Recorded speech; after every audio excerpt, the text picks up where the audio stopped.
Hi, it's Lydia here, and the book I've chosen to present is called The Raven and Other Poems by Edgar Allan Poe.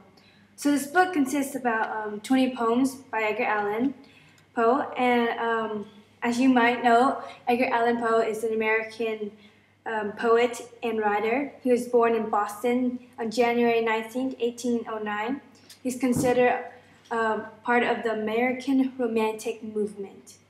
So the poem I picked out of this book is called Ulalume. I'll read the first, 8th, and 9th stanza, and then I'll give an explanation about it. Ulalume by Edgar Allan Poe.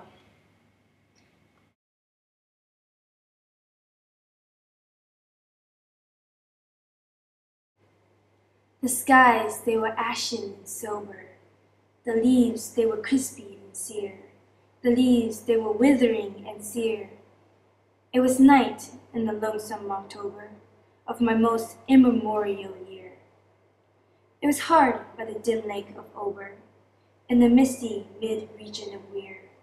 It was down by the dank tarn of Ober, in the ghoul-haunted woodland of Weir. Thus I pacified Psyche and kissed her, and tempted her out of her gloom, and conquer her scruples and gloom. And we passed to the end of the vista, where were stopped by the door of a tomb, by the door of a legended tomb.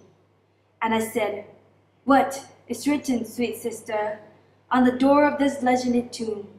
She replied, "Ulalume, Ulalume, 'tis the vault of thy lost Ulalume." Then my heart, it grew ashen and sober, as the leaves they were crisp and sere, as the leaves they were withering and sere, and I cried, it was surely October. On this very night of last year, that I journeyed down here, that I brought a dread burden down here, on this night of all nights in the year. Ah, what demon has tempted me here? Well, I know now this dim lake of Ober, this misty mid-region of Weir.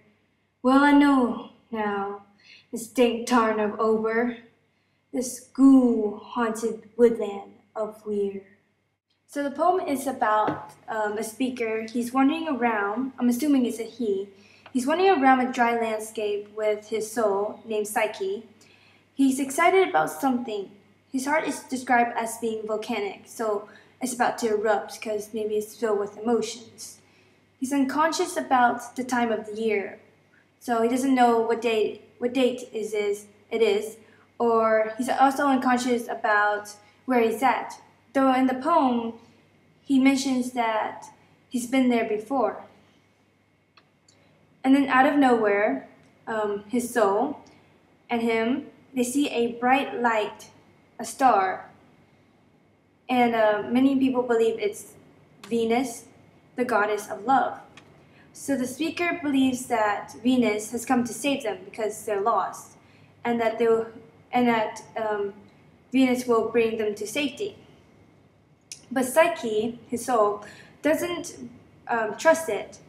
Speaker says that it's just a dream, and he wins the argument, and they continue following the light.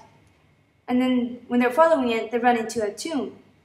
The speaker says, asks Psyche what it says on the tomb, and they find out it's a tomb of his dead wife. A year ago, on the very same day, he had laid his wife there. So what's gothic about this poem is that I mentioned October, and the biggest holiday in October is Halloween. The poem is written in a mournful, melancholy tone. The Raven and Annabel Lee is also written in the same kind of tone. And the three of these poems have the same theme, the death of a young woman. Now you might not know this, but his wife, Regina, he married her when she was 13, and she died 11 years later. So these poems are inspired by her. What's supernatural about the poem is that mentions demon, hell, and his soul psyche as having wings. Some language features that stand out is phatic fallacy, October, everything is is dying. His soul is personified, it becomes a female. There's repetition of seer. So, and seer means dry. There's also lots of sibilants. And in the first poem, in the first stanza, there's lots of ESS as like ashen, sober, crisp, seer, lonesome. And then the rest of this first stanza is EM, immemorial, dim, misty, mid. So there's a pattern in how Edgar Allan Poe writes.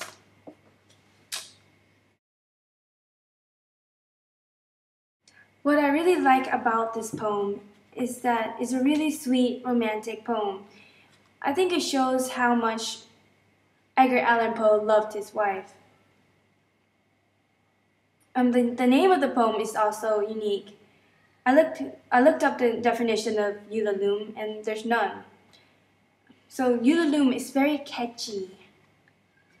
The introduction of this book really sums up what I think about Edgar Allan Poe and his poems. How lucky you are.